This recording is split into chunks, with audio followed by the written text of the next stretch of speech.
نازل فرماتا ہے اور وہ اللہ کا پیغام لے کر آتا ہے تیسرا فرشتہ۔ آپ یہ دیکھیں کہ یہ شخص جس جرائم کی بستی سے آ رہا ہے اس حصے کو بھی ناپ لیا جائے، اور جن اولیاء کی بستی کی طرف جا رہا ہے اس حصے کو بھی ناپ لیا جائے۔ یہ جس بستی کے قریب ہے، اگر عذاب والی بستی کے قریب ہے پھر یہ رب کی پکڑ کا مستحق ہے، اگر اولیاء کی بستی کے قریب ہے پھر یہ رحمت کا مستحق ہے۔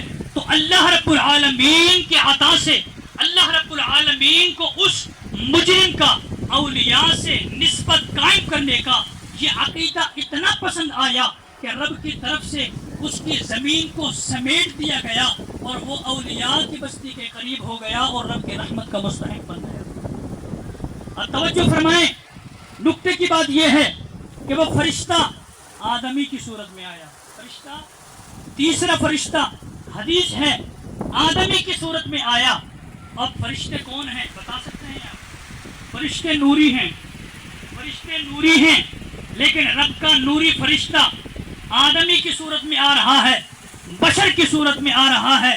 کسی کو تکلیف نہیں ہو رہی، کسی کے عقیدے میں تزلزل پیدا نہیں ہو رہا، کسی کو پریشانی نہیں ہو رہی، نہ کسی مولوی کو تکلیف ہے کہ رب کا نوری فرشتہ ہے، وہ انسانی شکل میں، وہ آدمی کی صورت میں، کسی کے عقیدے میں تزلزل نہیں آیا۔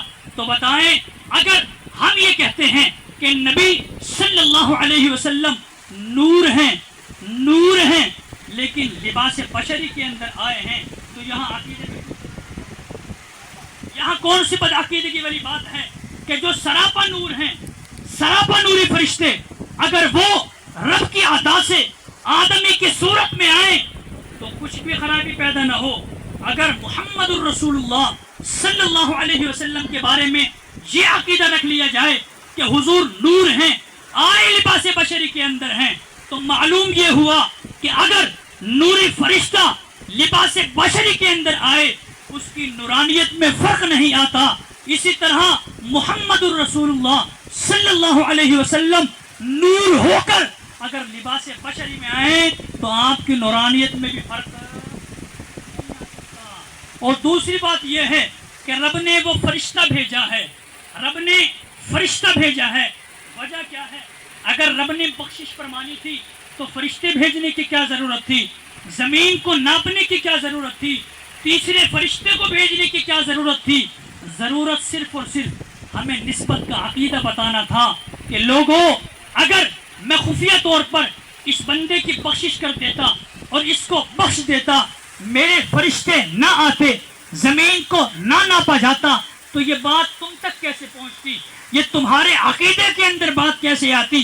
یہ فرشتے میں نے اس لیے نازل کیے ہیں تمہیں یہ بتانے کے لیے کہ اگر کوئی کتنا بڑا مجرم ہو، 99 یا 100 لوگوں کا قاتل ہو، جہنم کو اپنے اوپر واجب کر لیا ہو، لیکن اگر سچے دل سے وہ میرے اولیاء سے اپنی نسبت کو قائم کر لے تو اسی نسبت کی وجہ سے میں بندے کی خطاؤں کو نہیں دیکھتا، میں اپنے پیاروں کی نسبت کی برکت سے بخشش فرما دیتا ہوں۔